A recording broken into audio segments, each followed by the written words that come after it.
Whoa, Minecraft and Sonic Racing CrossWorlds? This is so cool, man.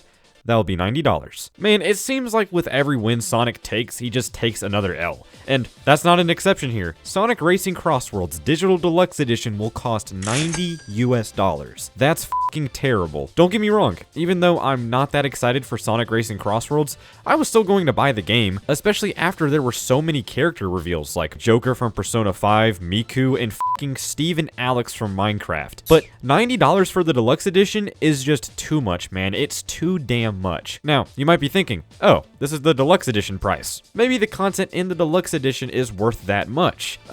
We'll get into that soon. But what about the base price? They're not forcing anybody to spend $90 on this game. Surely I can just pick up a copy for like 50 bucks. Oh.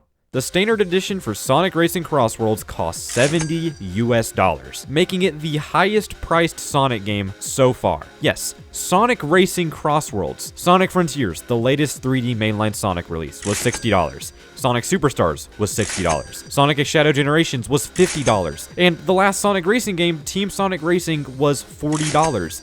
But, you know, that game was pretty ass. But Sonic Racing CrossWorlds had the balls to be $70. I don't care how much content this game has. I don't care if this is the best game of all time. No game is worth $70, especially a racing spin-off game that's still charging extra for a stupid season pass. This is the price for an everyday next-gen video game, which, you know, would be fine for a mainline release. Like, the next big mainline Sonic game will probably cost $70, and I would be perfectly fine with that. But again, this is a spin-off racing game. Come on, what are we doing? There is a solid chance that the last gen versions will cost $60 and the Deluxe Edition will cost maybe $80, but as of now, that is purely speculation, and even if that were true, I still think charging $60 is a little too much for this game. But let's go ahead and circle back to the Deluxe Edition. What are they putting in this edition of the game to warrant that extra $20? Well, you get 3-day early access to the game, which, damn, it kinda sucks that we're doing this again. Like when Sonic X Shadow Generations did it, I still didn't like it, but at least that game didn't cost $90. You also get some Sonic Prime characters. Okay, that's pretty cool. But obviously, the main attraction here is the Season Pass. And yes, I will admit, this seems like it has a lot of value. There's 6 different DLC packs that will be granted to you over the course of however long, with the first one being the Minecraft DLC. If the rest of the DLC is like this, with a course and some racers for each pack,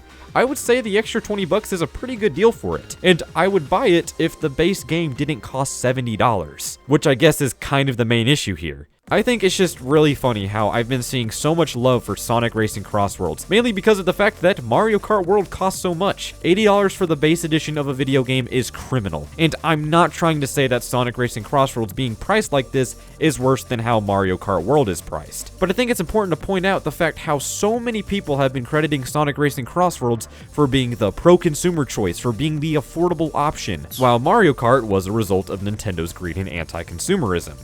But guys, these games are only $10 apart, and Mario Kart is not pushing day one DLC. Again, I'm not saying that what CrossWorlds is doing is worse than Mario Kart, because at least the deluxe stuff is purely optional. But still, the gap is way closer than you think. Oh, but we gotta talk about the Limited Run Games Collector's Edition for this game. For the low price of $250, you get all of this junk. Unless if you get the PC version, which is $200 for some reason. I don't think I have much room to speak on this because I bought the Sonic X Shadow Generations Collector's Edition for $250, which, by the way, I still gotta wait another month for all of that to arrive. Fun. And yes, if you buy the CrossWorlds Collector's Edition, you will be waiting until March to get your stuff. This is more of a dig at Limited Run and not SEGA, but it's still weird to me how SEGA keeps releasing stuff through Limited Run, even after all of the customer complaints of their bad business practices. So, what is there to take away from this? What is the moral of the story? Well, I'm going to say the same thing that I said in that Sonic X Shadow Generations for Switch 2 rant. SEGA is not your friend, and they never were. It's time to stop acting like they're some angel when it comes to good business practices, when they're not. I love how they're involved with the community. I love how they allow fan projects and mods.